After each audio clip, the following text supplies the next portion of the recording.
જામકંડોરણામાં વિનામૂલ્યે નેત્રયજ્ઞ તથા દત્તયજ્ઞ કેમ્પ યોજાયો। જામકંડોરણામાં લેવા પટેલ સમાજ ખાતે જામનગર જિલ્લા અંધત્વ નિવારણ સમિતિ તથા સત્ય સાઈ સેવા સમિતિ અને જામકંડોરણા શ્રી સત્ય સાઈ સેવા સમિતિ દ્વારા આયોજિત વિનામૂલ્યે નેત્રયજ્ઞ તથા દત્તયજ્ઞ કેમ્પ યોજાયો હતો। આ કેમ્પમાં આંખના કુલ 348 દર્દીઓ અને દાંતના કુલ 235 દર્દીઓની વિનામૂલ્યે તપાસ કરી દવાઓ આપવામાં આવી હતી અને આંખના ઓપરેશનની જરૂરિયાતવાળા દર્દીઓને વીરનગર સંસ્થાની બસમાં લઈ જવામાં આવ્યા હતા। આ દાંતના કેમ્પમાં આયુર્વેદિક દંત ચિકિત્સા પદ્ધતિ જાલંધર યોગ પદ્ધતિ જેમાં કોઈ ઇન્જેક્શન કે દવા દીધા વગર યોગ પદ્ધતિથી હલતા દાંત દાઢ કાઢી આપવામાં આવ્યા હતા। આ કેમ્પનો મોટી સંખ્યામાં જરૂરિયાતમંદ લોકોએ લાભ લીધો હતો। ડૉક્ટર જયસુખભાઈ મકવાણા રાજકોટથી આવું છું, ડીવાય ચેરિટેબલ ટ્રસ્ટમાંથી।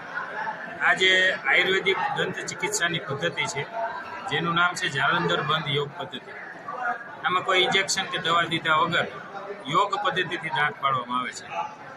યોગનો જે જાલંધર બંધનો એક શ્લોક છે, કંઠ સંકોચ હૃદય સ્થાપિત જીગુકમ દડમ, કંઠને સંકોચ કરી હૃદય તરફ સ્થાપિત કરવું, આને યોગ કહેવામાં આવે છે, જાલંધર બંધ યોગ।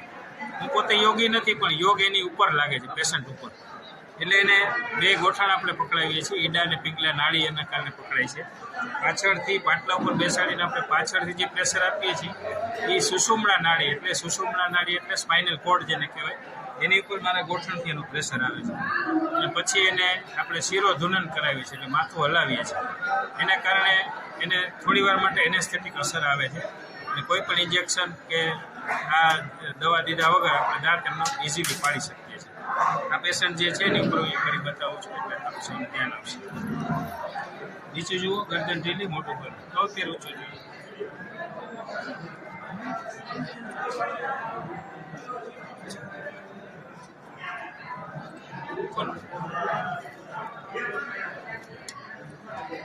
કાઢી લો ને દાંતનો કોગળો કરવા જવાનો, નીકળી ગયો, થઈ જાવ ઉપર।